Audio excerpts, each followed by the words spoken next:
Good morning. Monday সকালবেলায় ঘুম থেকে উঠতে না একদমই ইচ্ছে করে না। মনে হয় ধুর ছাই, কেন যে অফিসটা রয়েছে, অফিসটা না থাকলেই ভালো হতো। তাহলে আর সকালবেলায় ঘুম থেকে উঠতে হতো না। এই সময় না ছোটবেলার দিনগুলো মনে পড়ে, স্কুল লাইফের দিনগুলো। সে সময় ওই স্কুলে থাকার সময় যখন ইচ্ছে হতো ছুটি নেওয়া যেত। তার জন্য কাউকে কৈফিয়ত দিতে হতো না। বাট এই জবে থেকে অফিস যাওয়া শুরু করেছি, বিনা রিজনে তো ছুটি নিতেই পারি না। আর রিজন থাকলেও ছুটি পাই না। আর অফিস থেকে ফেরার সময় ফুচকা খেতে খুব ইচ্ছে হচ্ছিল, তাই ফুচকা খেয়ে বাড়ি ফিরলাম। তারপরে রাতে ডিনারের জন্য আমি অর্ডার করেছিলাম বিরিয়ানি বাই কিলো থেকে কিমা পারাঠা।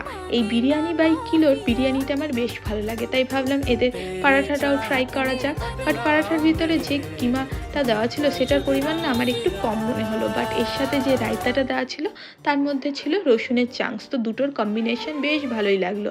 আর এইভাবেই কাটলো আজকের দিনটা। আবার দেখা হচ্ছে কালকে, বাই।